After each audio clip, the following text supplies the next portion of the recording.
Ganda-ganda ng place na to, oh. Ang lalaki tong mga ano, punong kahoy, kaya mahangin dito at saka malamig yan. 'Di ba? Park dito. Ganda-ganda niya. Ipakita ko sa inyo. Yan. 'Di ba ang ganda-ganda? Oh.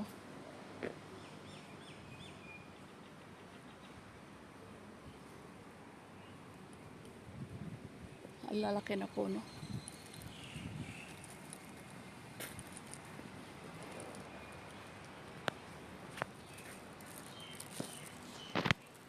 Galing ako bumili ng aking mga damit yan.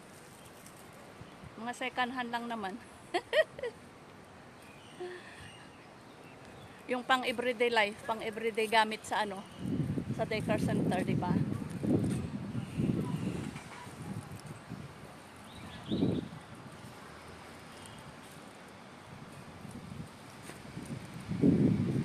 Tamba ako dito.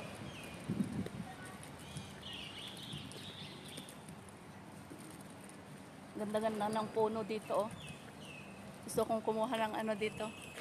Souvenir sa puno na yan. 'Di ba? Yan. Ganda-ganda niya.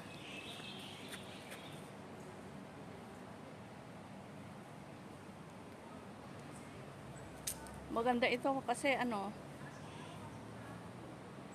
malaking puno, ayan. Tapos ang dami niyang mga leaves, dahon. So ano, malamig.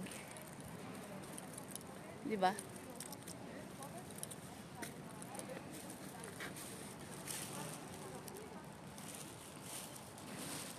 Namili lang ng damit, napagod na ako. Iba talaga ang tumatanda na ano.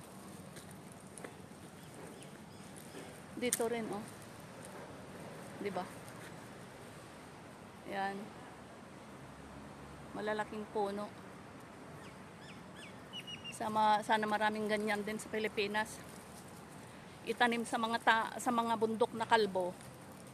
Yung mga bundok na kalbo sa Pilipinas, sana ganito yung ano, magandang itanim, yan, oh. Nagbibigay ng ano yan, ng tubig. Uy, may open na pala dito na store, oh. Wala noon, ngayon meron na. Oh, ayan. Buti naman. Vegetable ano? Vegetable store. Ano na kaya nangyari sa alaga ko doon sa sa daycare center, iniwan ko na. Bumili ako ng aking damit. Pang ano ba? Second hand lang naman. Pero may tag pa, 'di ba? Mga bago pa na may tag pa. Siguro 'yun yung mga ano, galing sa mga factory o galing sa mga store na ano, na mga damit, tapos hindi nila mga benta-benta. Ayun, ibinebenta nila ng second hand, di ba? Mga bago pa naman. May mga tag pa nga, eh. Ang dami kong sinukat. Pero ang hirap talaga. Ang hirap ang maging mataba. Alam nyo ba? Pag pumupunta ako bibili ng damit, ang tingin ko sa aking sarili at ang iniisip ko sa aking sarili, yung maliit ba yung aking katawan. Ayun. Tapos, pag isusuot ko yung mga kinuha kong mga damit, ay nako, masikip sa akin. Minsan, naman nakita ako na jeans. Sabi ko, ang laki-laki naman ng jeans na to. Sabi ko, pang ano, pang Russian yan. Yan, di 2 beses ako pumunta doon. Ngayon, yung kasama ko kinuha niya, tapos binigay niya sa akin. Sabi niya, ate, ano mo kaya ito? I-try mo ito. O di in-try ko nga.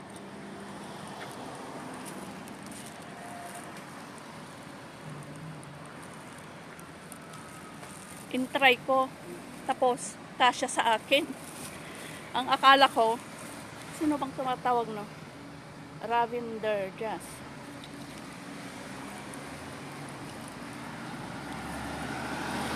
Ayun, kasya sa akin.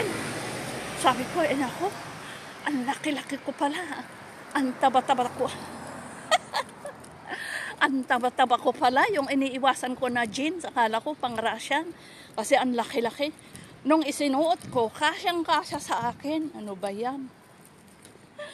Ay, ay, ay. Ang hirap. Ang hirap, ano. Hindi ka pwedeng makakadayat dito sa daycare center dito kung saan kami nagtatrabaho dito. Sa Israel. Yan. Araw-araw may pagkain. Kahit na ayaw mong kumain ngayon, pag nakita mo yung pagkain doon na nakaparada, ang sarap-sarap ko yung kain ulit. Napasubo na naman ang diet.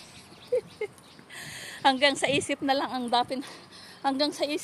ang sinasabing diet. Pagkaharap mo na yung pagkain, ay nako, wala na. Kalimutan mo na yung diet. Yung promise mo sa sarili mo na pang diet.